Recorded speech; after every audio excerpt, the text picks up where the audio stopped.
to my channel. My name is Sarah and I am currently a wife, a stepmom, and I also have a full-time job. I'm actually new to the world of YouTube, but I really wanted a fun creative outlet outside of my typical 9-to-5 job, and I feel like I've really found that here on YouTube. Creating videos is so much fun. It's really been just something that I feel like I can do for myself that I've really come to enjoy. And I'm working really hard to try to grow my channel. So if you enjoy this video, it would really mean the absolute world to me if you could like it and if you could also subscribe to my channel. Today I want to talk about something that is very near and dear to my heart. I want to share with you guys my experience in dating someone with a child. And please keep in mind, this is just my personal experience. Everyone's experience is always going to be different and unique. This is just what it's been like from my perspective. I think it's been probably the hardest but most rewarding thing that I've ever done. So my husband and I first started dating in 2014. And I was 20 years old at the time. It sounds like forever ago now. I was about to be 21 and he was 25 or 26, I think. And he had a daughter that was less than 2 years old when we met. I had never really considered dating someone with a child before. It's not that I was necessarily against it, but I think I was just a little more cautious because I was still very young at the time. Like I said, I was 20, and I knew for myself personally, I didn't feel like I was in a place where I was ready to have kids. I think the thought of dating someone else that had one seemed a little intimidating. And I was the youngest in my family, so I've never really had that much experience being around kids. There's lots of people that have kids when they're 18 or even younger than 18, and they do a wonderful job of raising those kids. I think part of the reason why I felt like I would struggle with it was because I had never really been around any children. I had no clue what I was doing. Shane and I had dated for several months before I actually met Alyssa. Looking back and experiencing and having the knowledge that I have now, in my opinion, that was way too soon for our situation. Again, it's completely unique to each individual and what your own situation is, but looking back, I really wish we had waited longer before Alyssa being introduced to me, but she was very, very young at the time, so I don't think she really remembers a lot of that from when she was super little. I'll ask her about things sometimes and I'm like, hey, do you remember this little outfit or this movie that you would watch? And sometimes she does, but I think it's kind of like spotty, and I mean, I don't really remember that much from when I was that age either. Again, Shane and I were both very young when we met, and I feel like we both had a lot to learn when it came to not only our relationship, but the dynamics that come with co-parenting and figuring out all of those things. So yeah, it was a very interesting ride. If I had to go back and redo it, or if I were to be in a situation where I was dating with someone with a child now, or if I had kids of my own, I personally would feel more comfortable waiting probably at least 6 months before I either introduced the person I was dating to my child, or before I felt comfortable meeting whoever I was dating if they had children. I just personally feel like it's a good idea to get a good feel for the relationship and just make sure that it is going to be something that is more long-term. And again, please don't come for me. That is just my personal opinion after having the experience that I have had. I do fully believe that there are situations where you could meet a child the first day you meet their parent and it works out great. Each relationship is truly unique. You just have to really evaluate what's right for you and your family dynamic and what you were comfortable with and what your child's comfortable with. And the reason that I feel this way, Shane and I's relationship came with a lot of growing pains. Some really painful growing pains that unfortunately I feel like Alyssa did witness as she got older. The things that happen when you're young and you are just trying to navigate and learn life, and then you have another small human that you're also responsible for while you are trying to still figure life out yourself. I feel like if you're not healed from your past and you bring a lot of those challenges into your current relationship, especially when there's a child involved, it can potentially be a really unhealthy experience. Unfortunately, that was my experience. Again, that's not always the case, but it was not a healthy dynamic for a very long time, and learn from my mistakes. That's why I wanted to share this video, just to kind of share my experience with all of this. It has not been something that's easy, and I wouldn't change it for the world. I absolutely do not regret it at all. It's, again, the best decision that I think I could have ever made, but it has been a very long road to get to where we are now. This is just my advice and what I've learned over the years. Again, I've been with Alyssa's dad now for 10 years, so I've had a lot of experience with this stuff. In some ways, I think it was easier for me in that I was introduced to Alyssa and into Alyssa's life when she was so young, because she doesn't remember a time in her life when I was not a part of it. Like, again, Shane and I started dating before she was even 2. I think she's about 1.5 years. I've just always been there to her. She doesn't really know what it would be like not to have me in her life. So I've never had to deal with the difficulties that come with a child feeling like you're replacing their parent, or you're trying to take their parent's place, or even that you're the new girlfriend and you're trying to take their dad away from them. You're taking his attention. I've never had to personally deal with those difficulties. I feel like that would have been much more challenging to navigate, potentially. And that's not to say that it's always been easy, because it definitely hasn't. But in that aspect, I do feel like it has been easier, just because I've always been here to her. Out of respect for both Alyssa and her mom, I'm going to refrain from going into any in-depth information about our relationship or the dynamics there. I will say overall that we've maintained open communication for Alyssa. I feel like we've always done a really good job of that, and thankfully we are 3 able to communicate when we need to for Alyssa. I know this can be a touchy subject. Alyssa is Shane and her mom's daughter. Like, I love her to pieces, and there's nothing in this world that I would not do for that kid, but ultimately the decisions, that needs to be discussed between them, because again, that is their child. I feel like overall we have done a good job of communicating to make sure that Alyssa is, that she knows she's loved by everyone and that she's well taken care of.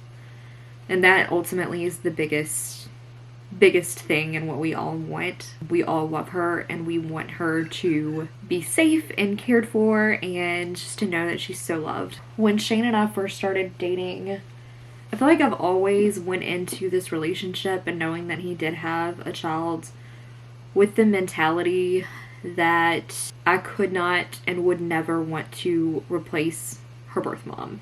I've always respected the fact that Alyssa has a mom, and my role will never be to try to take her place or to try to be better than her or anything like that. I've tried to put myself in her mom's shoes before and just think about how I would feel if I had a child and if I separated from my child's parent. How would I want their step-parent or partner of the significant other that I had separated from, how would I want that person that's coming into my child's life to treat them? How would I want my interactions with that person to be? What would that look like? And I've definitely not been perfect at this, by no means. But overall, that's always been the mentality that I've tried to maintain, because I do love Alyssa, and even if we may not always agree on everything, that is something that we will always agree on. We love that girl. I know it's going to be best for Alyssa for me to always respect her mom and treat her in a way that I would want to be treated if I was in the same situation. So because I love Alyssa, I will always continue to maintain that outlook. That will never change. So to go back a little bit, Shane and I's relationship was very back and forth, on and off for probably about 4 years. I got to a point where I knew I needed to step away for a while. I had a lot of like inner work and healing that I needed to do, and so did he. And that could not have been done while we were together. I don't feel like either of us were in a place mentally where we could have done that healing. We needed to get out of the situation first. And I think that time apart ultimately enabled us to come back together. When we did, we were in a much happier and healthier relationship.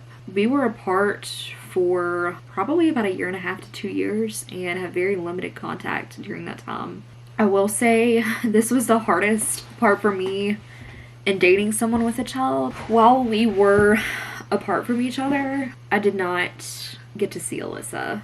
I got so attached to that girl from the moment I saw her. She just captured my heart. As a partner or a step-parent, maintaining contact with the child in the event to separate or if things don't work out, it can get really tricky. Some people are able to do it, and I think that's fantastic. Some situations are very high conflict and it just doesn't work. So that is something that's challenging because you don't have any rights to that child in most situations, just generically speaking. That can be a really tricky thing to navigate, and I was definitely very cautious when Shane and I did begin to communicate again, because I think in the past in our relationship I stayed longer than maybe I should have because I had such a hard time leaving because I loved her so much. That's a scary place to be in when you start to put someone's well-being above your own, when it's not your child or when you don't have any legal right to them. It's just a tricky thing. For me personally, that was probably the most difficult thing to have to navigate. When we got back together in 2019. Even though I had already been a big part of Alyssa's life in years prior, I waited several months before allowing really any contact with Alyssa. I just didn't want her to think, oh, Sarah's back, and then for some reason I had to separate or leave again if things started to feel unhealthy again or anything like that. I didn't want to confuse her, and I didn't want to risk putting myself in a situation where I got overly attached to her again and then I found that I wasn't able to stay. So I am glad that we waited before we made any quick moves in that area. We definitely did it a little differently the second time around than the first time. Shane and I got married in 2021. And it should be fully restored and working by June 3rd, which, by the way, is the date of our wedding. We had a very small ceremony, but it was really important to both Shane and I that we included Alyssa. That's always, personally for me, been something that I knew I wanted. And you have to do, again, what's right for you. What's right for me is not necessarily going to be right for everyone, but I knew I wanted her to be and to feel like she was a part of that. So in our ceremony, she helped me with my dress. She stood beside me during our ceremony. I gave her a necklace, and she also helped me mix the sand. Except we got married, so Shane and I got engaged in 2020. I think it was 2020. We either got engaged in 2019 or 2020, but we didn't get married until 2021. We'd been engaged, I think it was 2019 that we got engaged, because we had been engaged for about 1.5 years. I did not want a big wedding. I hate being the center of attention, ironically enough. I knew I wanted something very, very small and intimate. We were actually on vacation with his family in North Carolina, and I found this beautiful little like chapel in the woods. I'll try to find some pictures and pop it in here, but I planned my wedding in 3 days. I found my wedding dress the day before our wedding, actually. Yeah, it was a very fun experience, but Alyssa was with us on vacation, so it worked out. My options for wedding supplies were somewhat limited, so I found this mason jar. I think I got it at Walmart, and I couldn't really find any sand, so I got glitter. So I think it's pink, white, and blue glitter. And we all three mixed it together during our ceremony. I thought that was cool. Alyssa will be 12 this year, which is so hard for me to believe because it seems like just yesterday she was still pretty much a baby. She had the cutest little chunky legs when she was little, and I missed them so much. She was so precious. She was just adorable. It's crazy how fast the time has went by. It seems like literally like I had no clue what I was doing when it came to taking care of a kid, not even attempting to parent a kid, because I really didn't do that very much. I tried to, again, keep boundaries, but I remember I took her, a friend and I took her, it was Alyssa, myself, and then her and her daughter, and we took them to the mall. She was wild. Like, she did not listen to anybody, but much less me. And I had no clue what I was doing in the first place. This girl could, like, sprint, practically. She was quick. She took off running from me in the store. I had to, like, sprint to chase after her and to catch her. After that, I was like, okay, we've got to go. I'm about to have an anxiety attack. I don't know how to discipline her. I had no clue what I was doing. It was a disaster. So, needless to say, after that, I did not take her out anymore without shame until she got older. Because I just knew, like, I was terrified she was gonna take off running from me. I couldn't catch her. What if someone grabbed her? And then people are, like, staring at me like, what is this girl doing? She's clueless. And I was completely clueless. I had no clue what I was doing. I will say being able to watch her grow up and grow into the person that she is becoming has been such an honor and privilege. I'm so grateful every day that I get to be her stepmom. She's just an awesome person and I'm so proud of her. I can honestly say that I have so much love and compassion for that kid. I'm sure we will definitely have more challenges as the teen years creep up. They're not far away, but I just try to take it day by day, and I do a lot of praying. If you have any specific questions or if I didn't touch on anything, feel free to comment below. I am truly so grateful to anyone that consumes the content that I put out. I would love to interact with you. Thank you so much for just taking the time to watch this video and for allowing me to share my experience with you. I am so thankful for you, and I hope you have a great day.